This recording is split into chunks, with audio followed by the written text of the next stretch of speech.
Illinois is vast, but not every corner has a pleasant story. Behind its busy major cities, there's a line of small towns carrying heavy lives. These places rarely make national headlines, yet if you look closer, each one holds traces of its past. Some were once industrial centers, others thrived on railroad workers, and some slowly faded until only half their breath remained. Here, we'll walk through 15 of the most hard-hit towns in Illinois, not to judge, but to understand how a community can change so drastically.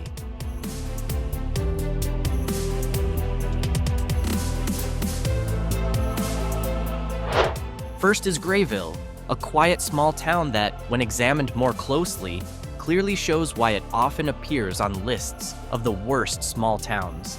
Its population is only around 1,550 and continues to decline, a classic sign of a town losing its economic strength. The median household income sits below the Illinois average, and poverty rates often hover around 20%, which is quite high for a town this small. Grayville is noted as having one of the lowest job availability levels in southeastern Illinois. After small-scale oil and gas activity around the Wabash River declined, there was almost no replacement industry to grow. As a result, many businesses closed and vacant properties increased. As a community, Grayville remains friendly and calm, but that peaceful rhythm comes with an increasingly shrinking economic reality.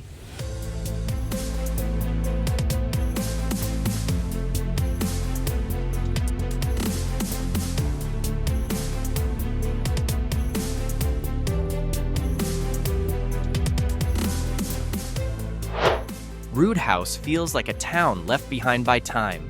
Its population is under 2,200. The streets are quiet, and many local shops have shut down. Located in Greene County, it sits far from Illinois' major economic centers, and since the closure of once busy rail lines, commercial activity has slowed even further.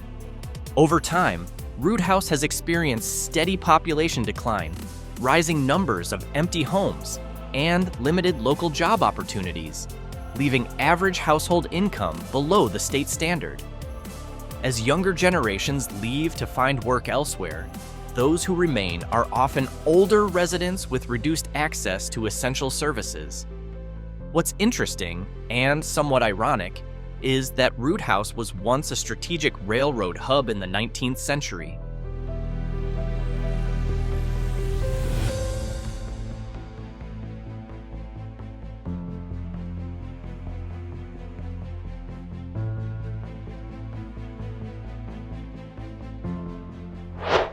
Meredosia in Morgan County sits quietly along the Illinois River. But beneath that calm lies the story of how a town can slowly decline without realizing it. Its population is now around 1,000 and has continued to fall since the early 2000s. When the local paper mill, once the town's economic backbone, reduced its operations, Meredosia lost the heartbeat that supported small businesses, restaurants, and jobs. The town is classified as a single industry-dependent community, meaning its future relied heavily on one major employer. When that industry weakened, the entire town followed. Household incomes dropped, vacant housing increased, and economic mobility became stagnant. Meredosia continues to struggle against economic forces that no longer favor small towns the way they once did.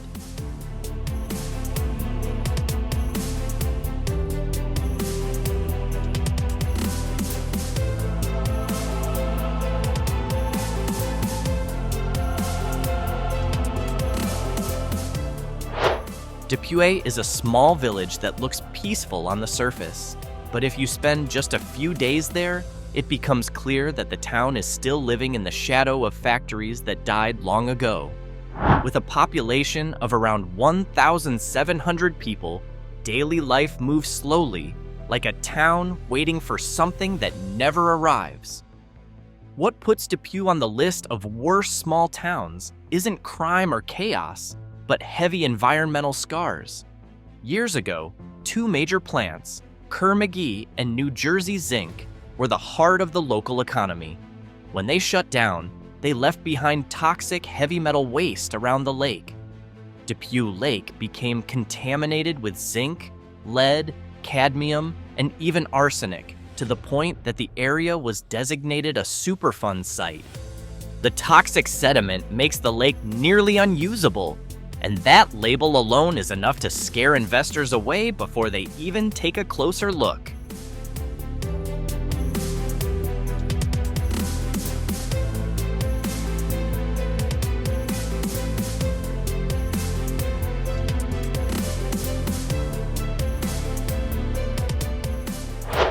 Hopkins Park is the kind of village that makes people say, "Wow, this place is really quiet." The moment you enter, the atmosphere shifts.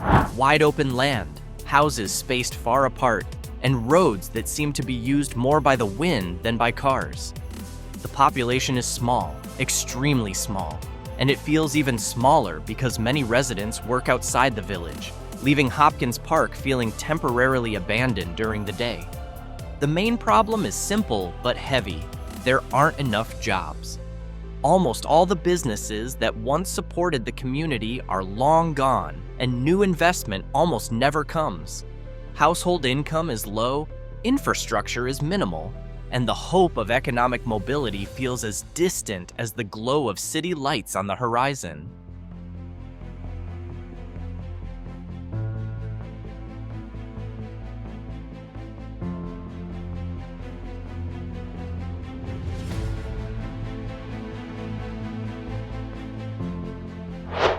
Sauk Village is a small community in Cook County, sitting at the southeastern edge of the state near the Indiana border. It was once imagined as a suburban area that would grow alongside the expansion of the Chicago metro region, but reality turned out differently.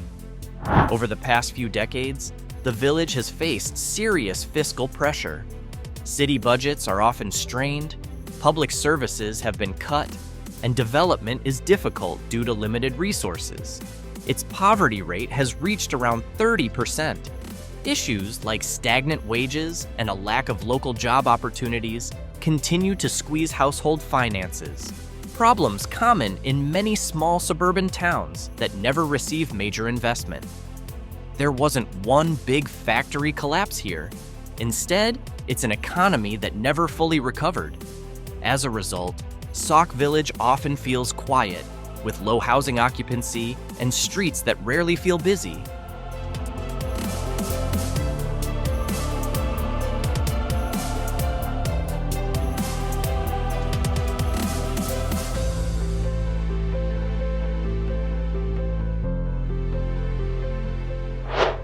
Riverdale is often mentioned in discussions about small towns facing real challenges, including crime rates that are higher than the national average. Unlike quieter small towns, Riverdale sits within the broader Chicago suburban area, and that urban dynamic has a direct impact on daily life for its residents. Crime data shows that Riverdale experiences higher levels of both violent and property crime compared to many other small towns in Illinois. Commonly reported incidents include robbery, vehicle theft, and violent offenses, issues closely tied to economic pressure, poverty, and limited access to social services in the area.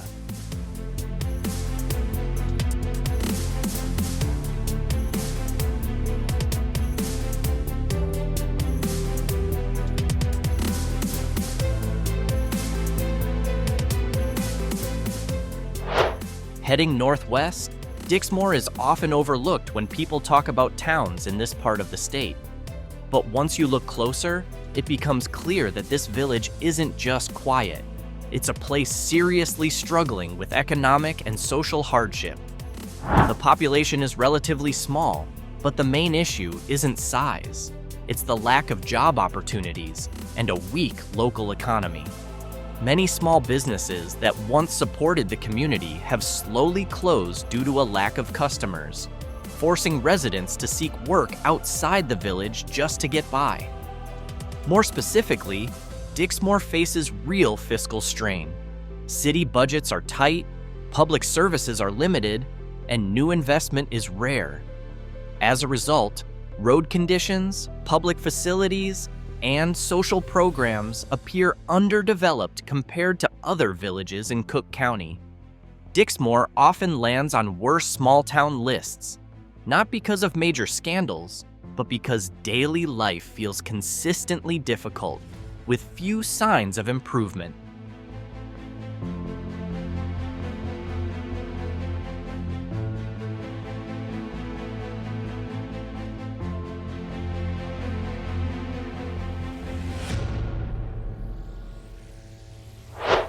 Robbins is a small village that, from the outside, might look ordinary. Modest streets, family homes, and a calmer atmosphere than a big city. But once you move through its main roads, a different feeling sets in. Not urban chaos, but a heavy sense of stagnation. Robbins has long faced serious economic pressure due to limited local job options and small businesses struggling to survive. Many residents end up commuting long distances every day just to earn a stable income. What places Robbins on the list of worst small towns isn't just statistics or rumors. It's the shortage of basic public services at the village level. Limited municipal budgets, slow road repairs, fire services, and other public facilities. Many local businesses shut down before they ever have a real chance to grow, simply because there aren't enough customers to sustain them.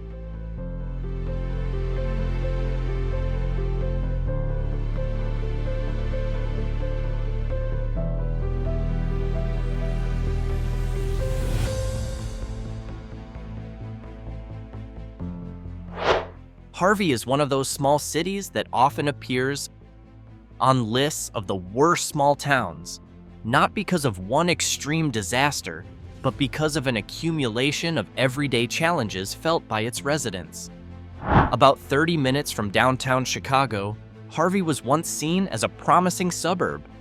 However, major economic shifts from the 1970s through the 2000s slowly eroded that optimism.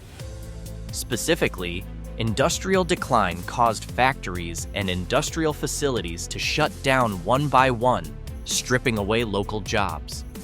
As employment disappeared, household incomes fell, small businesses shrank, and the lack of new investment left many roads and public facilities poorly maintained. These conditions have also contributed to relatively high crime rates compared to other small towns in Illinois, particularly property crime and violent incidents, which frequently appear in local news.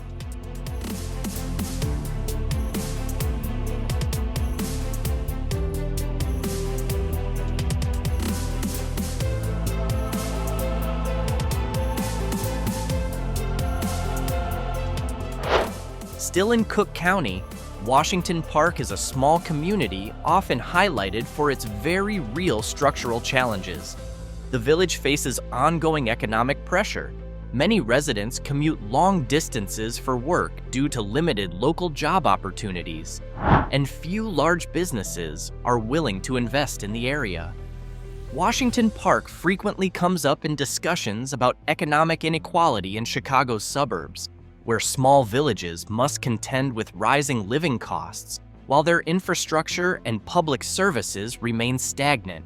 Schools are often underfunded, public facilities show signs of neglect, and development plans are difficult to carry out because of tight budgets. These socioeconomic issues don't always show up as high crime numbers like in big cities, but they deeply affect daily life, career choices, and residents' hopes for the future.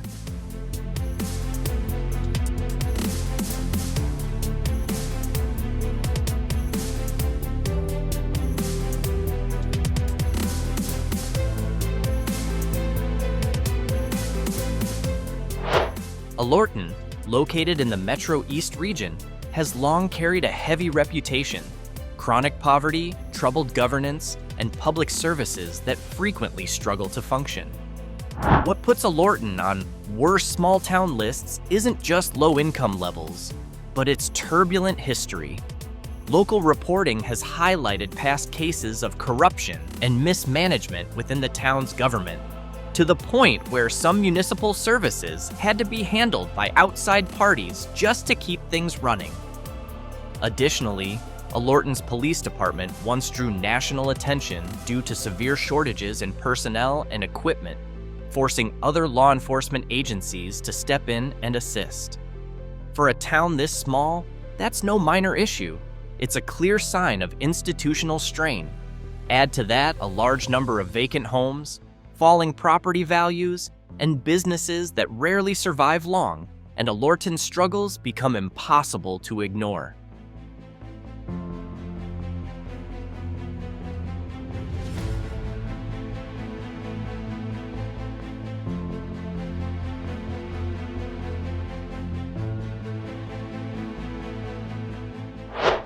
Ford Heights is a small village whose name often comes up in discussions about the most struggling small towns in the state. At a glance, it sits close to urban areas, but in reality, it's far removed from that comfort. The village has long faced serious economic pressure and extremely limited job opportunities. Many residents are forced to commute long distances every day just to work, because there are very few industries or growing businesses nearby. One fact frequently mentioned in local discussions is how the average household income in Ford Heights sits well below the Illinois average, with many families relying on stagnant wages and having little real chance for upward mobility. On top of that, Ford Heights is often cited for ongoing social challenges, including inadequate municipal services, from road maintenance to limited access to public facilities.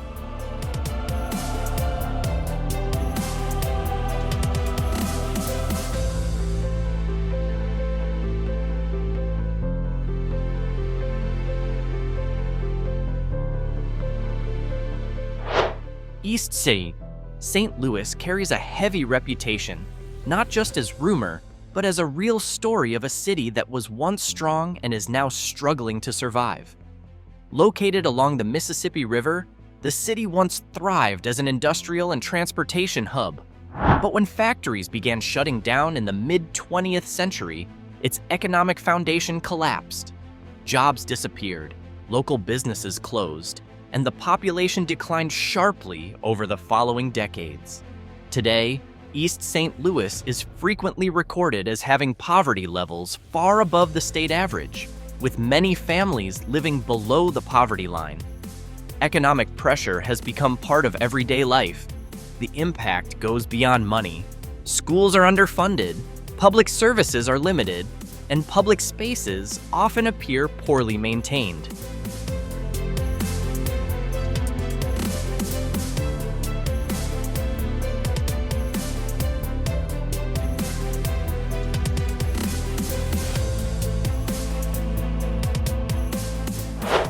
Cairo is not just a troubled small town. It's an icon of what can happen when economic collapse, population loss, and social breakdown occur at the same time. Located at the southern tip of Illinois, right where the Ohio and Mississippi rivers meet, Cairo once held a highly strategic position as a port and logistics center in the late 19th and early 20th centuries. Its location made it a busy trade route and a major transit point for industry, railroads, and cargo ships. That prosperous history took a sharp turn as transportation systems and economic patterns changed. Major industries moved away, the port lost its dominant role, and jobs gradually disappeared. What places Cairo among the worst small towns is the combination of extreme depopulation and long-running social issues, not just a single problem. Racial tensions and social conflict that marked the city's past further accelerated the population exodus throughout the 20th century.